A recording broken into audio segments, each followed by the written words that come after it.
quiero recalcarle en unos 2 minutos que lo que Juan habla o escribe y le dijeron que escribiera fueron las cosas que son, las que había visto, primeramente las que había visto, luego las que son y luego las que han de venir. Las que había visto están en el capítulo 1 de Apocalipsis, toda la revelación que él tiene de lo que es Dios, Jesucristo y el Espíritu Santo en una dimensión, una manera que él no lo había podido percibir, gloriosos. Las cosas que había visto fueron esas, las cosas que son, era la condición de las iglesias existentes en ese tiempo en Asia Menor, que es lo que hoy se conoce como Turquía, que eran 7 iglesias que estaban en diferente condición cada una de ellas. Y aunque eran iglesias que en ese tiempo estaban existentes, el mensaje a cada una de esas iglesias trasciende, va más allá de la época de ese tiempo. Mientras la iglesia de Cristo está en este mundo, el mensaje a esas iglesias es relevante para nosotros. En otras palabras, nos concierne el mensaje que Dios tiene para las iglesias. Y hay congregaciones que se van a identificar más, por ejemplo, con el mensaje que le dieron a Éfeso, otros a Esmirna, otros a Tiatira. Espero que ninguno se identifique con Pérgamo, la Odisea, etc. Sin embargo, existen. Aparte, este mensaje va a la iglesia o las congregaciones existentes el día de hoy, pero aparte también a las personas que conformamos la iglesia. En otras palabras, en una congregación, en esta congregación, pueden haber personas, podemos haber personas que nos identifiquemos con el mensaje de la iglesia de Éfeso, otros con el mensaje de la iglesia de Esmirna y quizás algunos con otras iglesias. Y lo importante es que nosotros hoy, mientras hay tiempo, podamos hacerle caso al Señor y someternos al señorío de Cristo y corregir lo que debemos corregir. Para que los acontecimientos que comienzan del capítulo 4 hasta el capítulo 22 de Apocalipsis, los podamos ver estando ya en las bodas del Cordero. Aunque le decía yo domingos atrás, hay un anhelo de ver los acontecimientos que van a pasar del capítulo 4 al 22. Hermano, realmente lo que más nos interesa a nosotros y lo que podemos cambiar es la condición en la que nosotros estamos hoy. Por eso cuando hablábamos el viernes pasado acerca de la iglesia de Éfeso, debemos de acercarnos al Señor y hacer un análisis en nuestra vida. ¿Cómo está mi amor hacia Dios? ¿Todavía está encendido mi amor hacia Dios? ¿Todavía tengo ese primer amor, como lo identifica, vivo?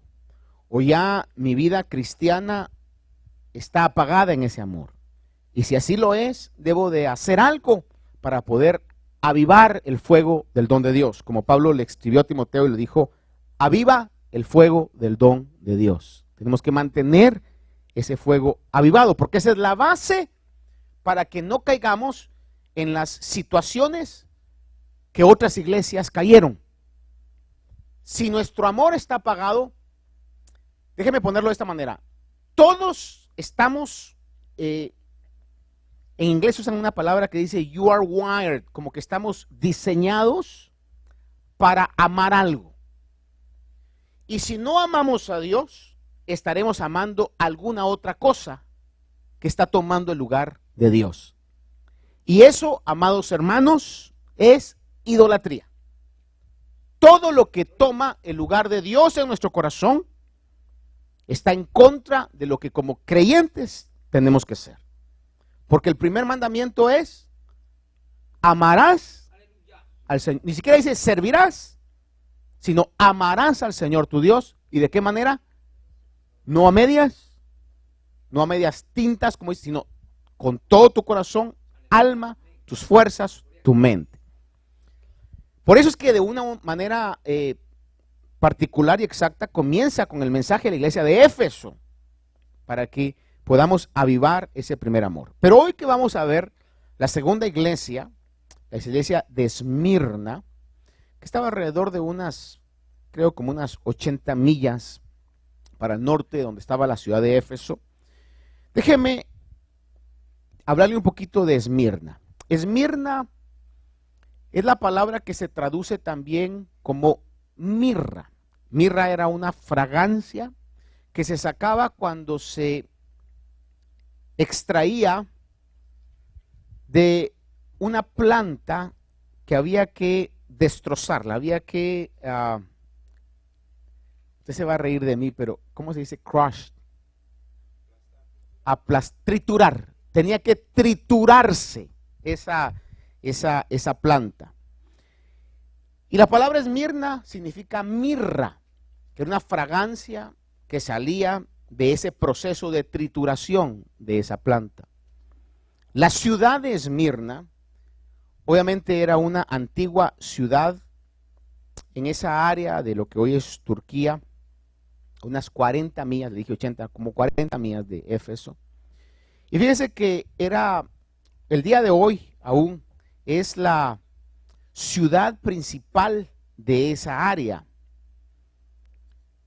Dice que tiene una población mixta de aproximadamente 200,000, de las cuales un tercio de esos son cristianos profesos. Obviamente cuando decimos cristianos no estamos hablando de aquellos que creen en la palabra y nacidos de nuevo, sino que hay diferentes ramas, católicos, romanos, los católicos o la iglesia ortodoxa griega, que es como una división de la iglesia católica, diferentes grupos, y también hay de aquellos que hemos nacido de nuevo, que es la iglesia verdadera según la palabra de Dios. No dudo que en medio de esos grupos Dios tenga gente, definitivamente, pero deberán ser liberados de poner otras creencias al mismo nivel autoritativo de la Biblia. La Biblia claramente dice que solo hay un medio para llegar al cielo, y es creer que solamente por Jesús es el único mediador ante Dios y los hombres. En otras palabras, los católicos no son verdaderamente salvos si todavía creen que María es corredentora. La misma María en su canto de exaltación habla y dice, reconoce el señorío de Cristo. No puede ser corredentora si necesitaba un Salvador. Bendice mi alma, mi Señor y mi Salvador. Entonces, aunque son muchos los grupos cristianos en esta ciudad, obviamente no todos son cristianos nacidos de nuevo, pero es un dato importante. Fue una iglesia fundada donde hubo un discípulo del apóstol Juan, o un compañero del apóstol Juan, con el nombre de Policarpo. Y más adelante vamos a concluir con algo en relación a este hombre que es considerado como uno de los padres de la iglesia. Un líder, algunos dicen pastor, de esta ciudad de Esmirna, que significaba mirra. Esmirna era llamada la corona de Asia porque era una ciudad sumamente hermosa. Aún el día de hoy se conoce con el nombre de Izmir, I-Z-M-I-R. Si usted lo mira en las redes sociales va a ver que es una ciudad en el puerto muy bonita, muy bonita. Era considerada como la corona de Asia por su hermosura. Era el centro de ese tiempo de la ciencia y de la medicina. Y fíjese que era fuerte en el culto al emperador romano. Usted sabe que los emperadores no solamente se consideraban como reyes, o en este caso emperador quiere decir rey de reyes, sino que ellos llegaron a considerarse y se creían dioses. Y como dioses requerían que los adoraran como tal.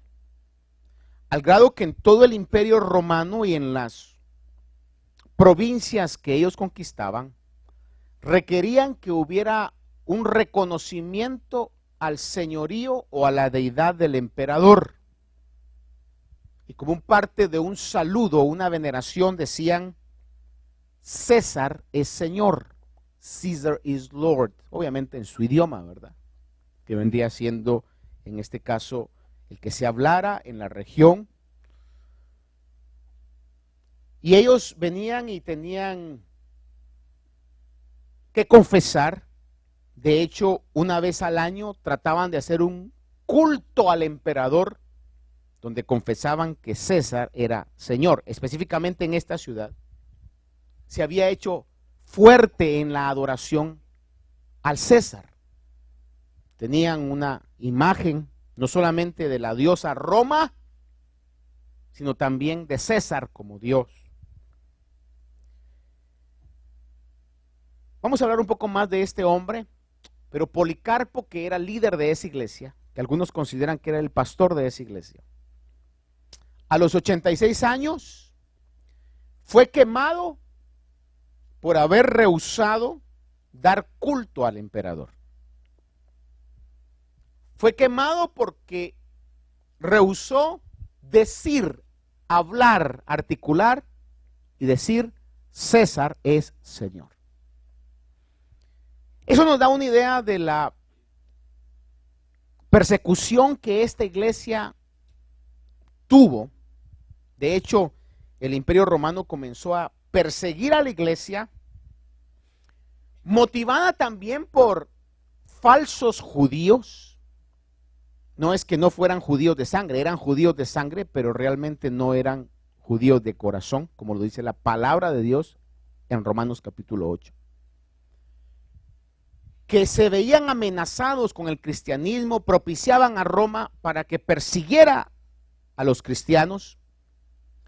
Y comenzando con Nerón, se desató una persecución sangrienta, real, de la cual nosotros quizá no nos podemos imaginar, porque la mayoría de nosotros hemos vivido y hemos profesado nuestra fe bajo una atmósfera de libertad, de paz,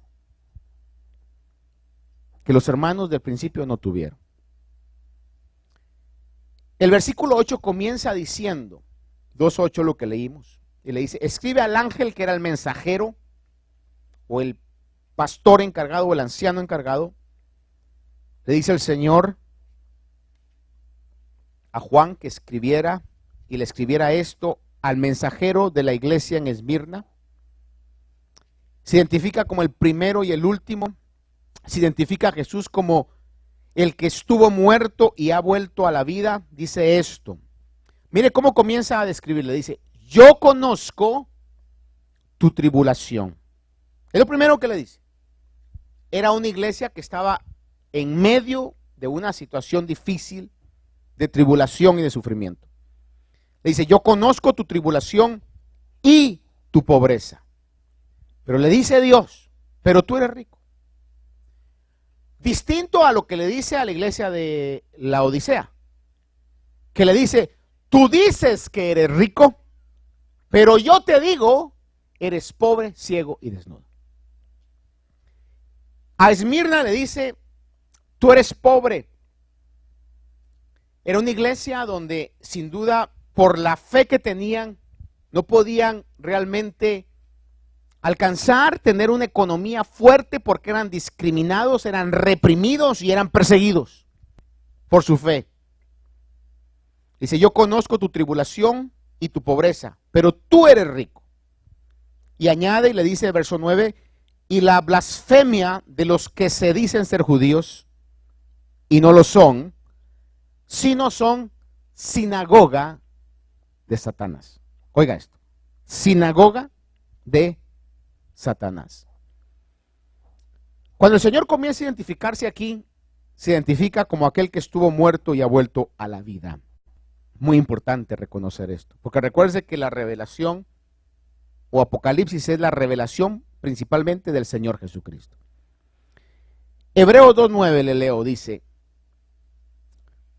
Pero vemos a aquel que fue hecho un poco inferior a los ángeles, es decir, a Jesús, coronado de gloria y honor a causa del padecimiento de la muerte, para que por la gracia de Dios probara la muerte por todos.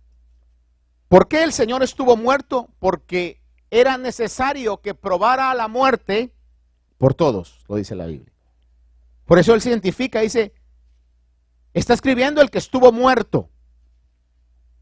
Apocalipsis 1, 17 y 18 recalca esta verdad, se lo leo fácilmente. Cuando Juan está viendo al Cordero de Dios, 1, 17 y 18 dice, cuando lo vi caí como muerto a sus pies, y él puso su mano derecha sobre mí diciendo, no temas, yo soy el primero y el último, el que vive, y estuve muerto, y he aquí estoy vivo por los siglos de los siglos, y tengo las llaves de la muerte y del Hades. Aunque probó la muerte por nosotros, porque era necesario, vivió, y la carta a los Hebreos capítulo 7 verso 16 dice que fue porque él tenía una vida indestructible. Era imposible que pudiera permanecer en la tumba. Probó la muerte con nosotros y salió victorioso y conquistó esa región de la muerte, y ahora él tiene las llaves de la muerte y del Hades. En Hebreos 7:16 es donde habla y dice que tenía el Señor como sumo sacerdote, dice, ha llegado a serlo no sobre la base de la ley, de los requisitos físicos, sino según el poder de una vida indestructible. Él gobernó sobre la muerte, dejó evidencia de que ni la muerte podía destruirlo. ¿Por qué razón no podía destruir la muerte al Señor? La palabra claramente dice que el aguijón de la muerte es el pecado. Pero como el Señor no tenía pecado, era imposible que pudiera morir. Amén. Ahora, el pasaje también nos dice de que en ese lugar había judíos de sangre que no eran verdaderamente judíos. Lo que le decía yo, Romanos 2 recalca esto también y dice, versículo 28 y 29, le leo, dice, porque no es judío el que lo es exteriormente. Le repito eso, la Biblia dice, no es judío el que lo es exteriormente, ni la circuncisión es la externa en la carne, sino que es judío el que lo es interiormente, y la circuncisión es la del corazón por el espíritu, no por la letra, la alabanza del cual no procede de los hombres, sino de Dios. Y aquí déjeme hacer una pequeña pausa. ¿Cuántos han tenido alguna vez una conversación con algún judío? Quisiera que levantara su mano. Aquellos que en alguna oportunidad han tenido una conversación, contacto con un judío. Y muchos quizá lo van a tener.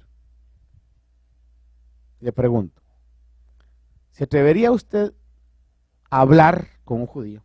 En un momento decirle a ese judío, ¿tú eres judío verdadero o eres judío falso? O si él le preguntara de dónde eres tú o qué eres tú y usted le dijera, yo soy judío. Nací en Guatemala, pero soy judío. Muy pocos se atreverían. Le voy a decir esto, muy pocos tendríamos, y cuando digo tendríamos no es que me esté incluyendo, tendrían, voy a decir yo, la fe, la postura, el coraje y la valentía de poder hablar las verdades bíblicas. Porque la mayoría de cristianos nos falta mucha valentía. Decimos que somos cristianos, pero en muchas cosas no actuamos como cristianos. ¿Cuántos creen en la palabra de Dios? ¿Cuántos judíos verdaderos hay aquí? Como 5 nada más. Por eso es que no se atreve. O no le cree a la palabra del Señor, o no le creemos a la palabra del Señor, o estamos jugando al evangelio. Y si estamos jugando al evangelio, estamos perdiendo el tiempo. Y le voy a decir algo, ya no hay mucho tiempo que perder. O activamos nuestro primer amor y nos ponemos a cuentas con Dios personalmente cada uno de nosotros y hacemos un compromiso con Dios de poder defender su palabra, aunque caigamos mal. Es el punto, que no queremos caerle mal a nadie. Y por no querer caerle mal a nadie, comprometemos las bases que nos hacen ser sal de la tierra y nos hacen ser luz del mundo. Pero dice o no la Biblia de que hay judíos falsos. ¿Quién es el verdadero judío? El que ha tenido una circuncisión de corazón, que Dios hace por medio de su Espíritu. Y esta iglesia estaba siendo perseguida por los mismos judíos a través del brazo de Roma, y el Señor le dice acá de que ellos decían ser judíos, pero no lo son, sino que eran sinagoga de Satanás. Con el rechazo del Mesías, con el rechazo de Jesús como el Mesías, el judaísmo vino a ser una herramienta de Satanás, fomentando en algún momento la misma adoración al emperador, ese falso judaísmo. Versículo 10, el Señor le dice a esta iglesia que estaba en ese lugar donde se fomentaba mucho la adoración al emperador, le dice a esta iglesia: no temas, versículo 10, no temas lo que estás por sufrir. Oiga, que no le dice, no temas que no vas a sufrir. ¿Qué le dice? No temas lo que estás por sufrir. Le repito, no le dice, no temas porque no vas a sufrir. Le dice, no temas lo que estás por sufrir. He aquí, le dice, el diablo echará a algunos de vosotros en la cárcel para que seáis probados. Y tendréis tribulación por 10 días. Sé fiel hasta la muerte y yo te daré la corona de la vida. No temas. Dios amonesta a enfrentar el sufrimiento sin temor. A enfrentar el sufrimiento que viene y ha sido decretado por Dios, pero Dios le dice, no temas. Mateo 8, 26 y 27. Podemos ver aquel pasaje donde el Señor, en medio de la barca, le dice a sus discípulos: ¿por qué estáis amedrentados, hombres de poca fe? Se levanta, reprende los vientos y el mar, y sobrevino una gran calma, y los hombres se maravillaron diciendo: ¿quién es este que aún los vientos y el mar le obedecen? ¿Por qué? No temas, porque Dios es más poderoso que aún la misma muerte. Salmo 56, 11 dice: en Dios he confiado, no temeré. ¿Qué puede hacerme el hombre? Juan 16, 33 dice: estas cosas os he hablado para que en mí tengáis paz. En el mundo tendréis tribulación, pero confiad, yo he vencido al mundo. Y 2 Timoteo 3:12 habla, dice: y en verdad todos los que quieren vivir piadosamente en Cristo Jesús serán perseguidos. Les recuerdo, no estamos con Cristo, estamos en Cristo. Y si verdaderamente estamos en Cristo, en algún momento tendremos que defender las verdades, aún a costo de que haya algún tipo de persecución, de odio o de represalia por nuestra fe. Isaías 40:10 dice el profeta: no temas, porque yo estoy contigo, no te desalientes, porque yo soy tu Dios. Te fortaleceré, ciertamente te ayudaré, sí te sostendré con la diestra de mi justicia. Curiosamente, cada vez que el Señor dice no temas, es porque va a venir algún tipo de problema. Y no dice no temas porque no vas a pasar. Son muy raras las veces cuando el Señor habla de esa manera. Usualmente dice no temas porque yo estaré contigo en medio de esa situación. Obviamente con esto yo no le estoy diciendo: Señor, yo quiero ser de Iglesia Esmirna. Cada iglesia, y de hecho hay cristianos que el día de hoy en regiones están sufriendo la persecución y que se identifican 100% con la iglesia de Esmirna. Creo que nosotros no, por la situación política y social donde todavía estamos. Pero las cosas están cambiando. No sé si usted sabe quién fue el ganador de la primera elección. ¿Dónde fue? Iowa. No sé si usted ya sabe quién fue el ganador. Me parece, según porque estaban indecisos. ¿Ya fue Bernie Sanders? ¿Ya lo pusieron?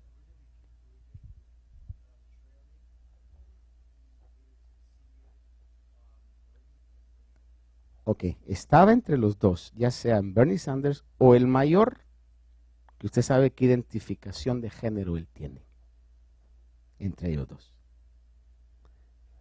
Hermanos amados, todavía tenemos libertad, pero puede ser que las cosas de aquí a unos años vayan a cambiar. Y si las cosas cambian, no le voy a decir Dios me dijo, yo me sospecho que la iglesia va a entrar en una etapa en donde más nos conviene estar firmes con Dios, y ahí es donde verdaderamente se va a probar aquellos que quieran estar en serio con el evangelio o aquellos que hasta hoy se han identificado porque les conviene, porque les parece o porque les gusta. Y el Señor a esa iglesia, si las cosas cambiaran, como la iglesia que está siendo perseguida hoy, le dice, no temas, iglesia, porque yo estoy contigo en medio de esto. Le dice a esta iglesia en particular, sé fiel hasta la muerte. ¿Qué es lo peor que le puede pasar a un ser humano? Morirse. Es lo peor que a mí lo peor que me puede pasar es morirme, por decirle algo. Pero si estoy con el Señor, el vivir es Cristo y el morir, ¿qué es? ¿Lo creemos o no? Mateo 16, 18, le dijo el Señor a Pedro, como una gran lección para toda su iglesia. Yo también te digo que tú eres Pedro y sobre esta roca edificaré mi iglesia y las puertas del Hades no prevalecerán contra ella. Las puertas del Hades era una expresión que estaba tipificando la muerte misma. Oye Pedro, voy a edificar mi iglesia y ni la muerte va a poder destruir a la iglesia. Lo peor que el diablo puede hacer es querer matar a la iglesia, pero ni la muerte misma puede en contra de lo que el Señor ha establecido en la iglesia. Obviamente en esta iglesia el Señor le dice, tendrás tribulación por 10 días. La mayoría de estudiosos sobre esto dicen que esta era una tribulación en un tiempo limitado. Y le promete a la iglesia, dice, sé fiel hasta la muerte y yo te daré la corona de la vida. Versículo 11. El que tiene oído, oiga lo que el Espíritu dice a las iglesias. El vencedor no sufrirá daño de la muerte segunda. Yo sé que ustedes la mayoría lo saben, pero quizás alguno dirá hoy, ¿cómo está eso? Entonces, ¿qué hay varias muertes? La Biblia dice que hay 2 muertes, nada más.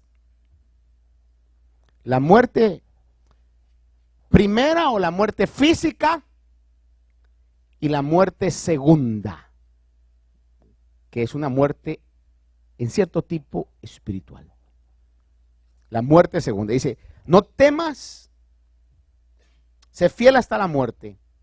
El vencedor no sufrirá daño de la muerte segunda. Apocalipsis 20, 14 y 15 dice, y la muerte y el Hades fueron arrojados al lago de fuego. Esta es la muerte segunda, el lago de fuego. Y el que no se encontraba inscrito en el libro de la vida fue arrojado al lago de fuego. Ahora, es un mensaje corto, pero es un mensaje muy reflexivo para cada uno de nosotros. Como le digo, quizás no nos identificamos mucho con esto porque nosotros, por la situación política, social, económica aún que vivimos en este lugar, pareciera distante el mensaje a Esmirna. Pero si las cosas cambian, iremos rápido a ver qué es lo que el Señor le decía a la iglesia de Esmirna. Sin embargo, si entráramos a etapas de sufrimiento y si realmente somos cristianos, tendremos algún tipo de persecución, algún tipo de persecución. Porque la Biblia claramente dice que el que quiera vivir, todos los que quieren vivir piadosamente, dice Timoteo 3:12, todos los que quieren vivir piadosamente en Cristo Jesús serán perseguidos.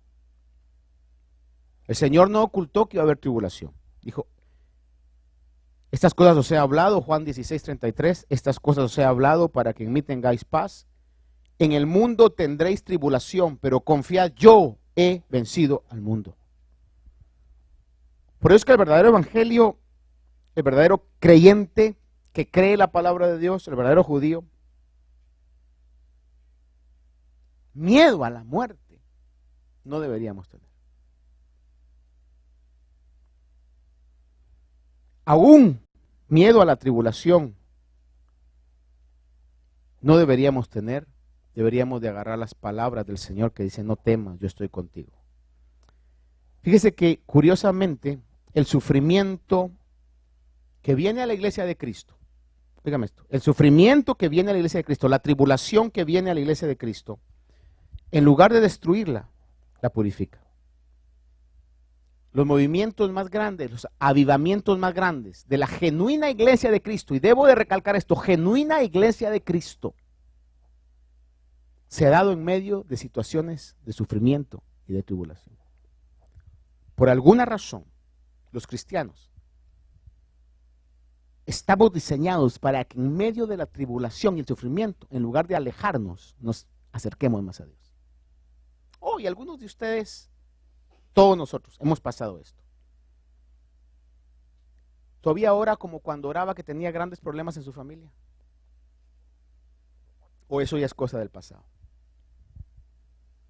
Todavía anhela a Dios como lo anhelaba cuando estaba pasando situaciones difíciles.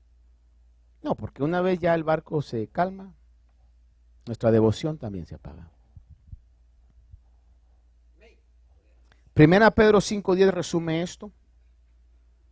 Dice, y después de que hayáis sufrido un poco de tiempo, vea esto, y después que hayáis sufrido un poco de tiempo, le está hablando a cristianos que estaban dispersos y que estaban pasando la tribulación del Imperio Romano. Le dice, y después que hayáis sufrido un poco de tiempo, el Dios de toda gracia, que os llamó a su gloria eterna en Cristo, y cada vez que leo en Cristo me gusta, Él mismo os perfeccionará, afirmará, fortalecerá y establecerá. A los genuinos de Dios, el sufrimiento nos afirma, nos hace buscar a Dios. Quiero leerle, para concluirle hoy, acerca de este hombre que históricamente está muy documentado, llamado Policarpo, alumno del apóstol Juan, que según muchos era un líder, algunos dicen el pastor de la iglesia de Esmirna, esta iglesia que estaba en medio de esta situación donde la adoración a el emperador era grande, era fuerte.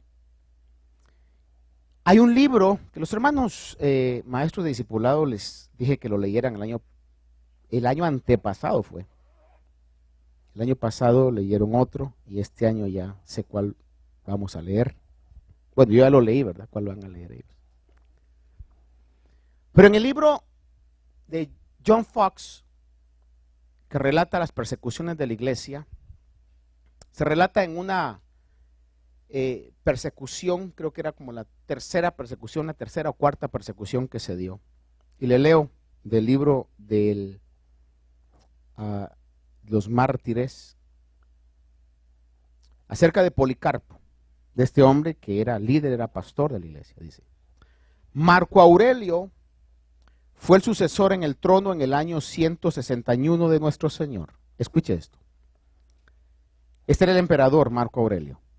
Era un hombre de naturaleza más rígida y severa, y aunque elogiable en el estudio de la filosofía y en su actividad de gobierno, fue duro y fiero contra los cristianos y desencadenó la cuarta persecución.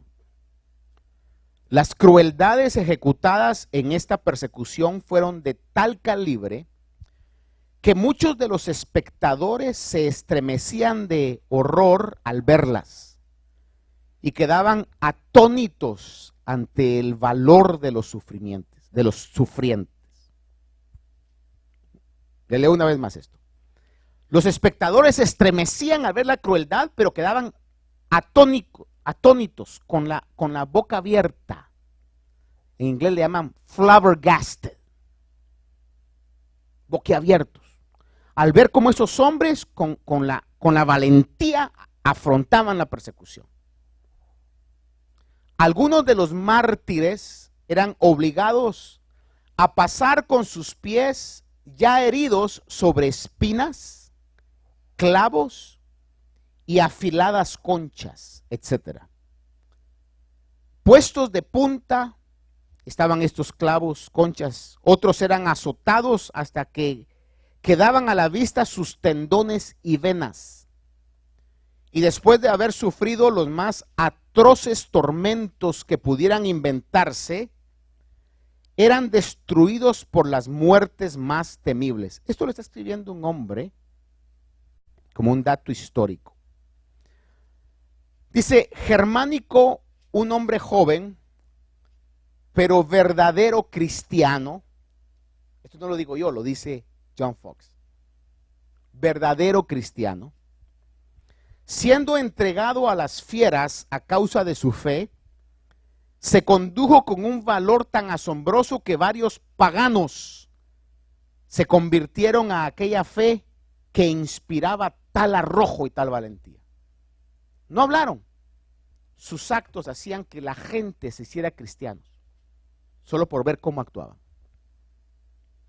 Policarpo, el venerable obispo de Esmirna, se ocultó al oír que le estaban buscando, pero fue descubierto por un niño. Tras dar una comida a los guardas que le habían prendido, les pidió 1 hora de oración antes de que se lo llevaran. Les pidió que lo dejaran orar 1 hora. Lo que le permitieron, y oró con tal fervor que los guardas que le habían arrestado sintieron haberlo arrestado. O sea, les dio pena haber arrestado a ese hombre. Sin embargo, lo llevaron ante el procónsul y fue condenado y quemado en la plaza del mercado. El procónsul le apremió diciendo, en otras palabras, le dijo: jura y te daré la libertad. Blasfema contra Cristo. Lo que él tenía que decir nada más es: César es Señor. Era todo lo que tenía que decir. Sin embargo, él se negó a decirlo. Blasfema contra Cristo. Policarpo le respondió: durante 86 años le he servido y nunca me ha hecho mal alguno. ¿Cómo voy yo a blasfemar contra mi rey que me ha salvado? En la estaca fue solo atado y no clavado como era costumbre. En otras palabras, había una estaca, un palo donde los clavaban para que no se movieran, para que no salieran corriendo. Y él dijo, hay otros escritos que añaden más a esto, que dijo: no es necesario, no me voy a mover. Porque según algunos escritos relatan que Dios ya le había dado un sueño donde veía su almohada arder, sabía que iba a padecer en la hoguera. Y dice: no es necesario porque no me voy a mover. Solo fue atado y no clavado como era de costumbre, porque les aseguró que se iba a quedar inmóvil. Al encenderse la hoguera, las llamas rodearon su cuerpo como un arco sin tocarlo. Entonces dieron orden al verdugo que lo traspasara con una espada con la mano. Tal cantidad de sangre salió que apagó el fuego. Sin embargo, se dio orden por instigación de los enemigos del evangelio, que ya sabemos que eran los falsos judíos, especialmente judíos. Oiga esto, eso lo escribe John Fox. especialmente judíos, de que su cuerpo fuera consumido en la hoguera.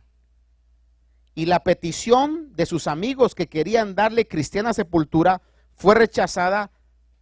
Sin embargo, recogieron sus huesos y tanto de sus miembros como pudieron y los hicieron enterrar decentemente. Cuando la Biblia habla en Hebreos 11 dice que estamos rodeados de una gran nube de testigos. Se refiere a esta clase de verdaderos cristianos. Dios quiera que nosotros seamos genuinos. Padre amado, es tu palabra la que nos habla. Es tu palabra la que tiene un mensaje para tu iglesia que has comprado y has escogido, Señor, y has rescatado.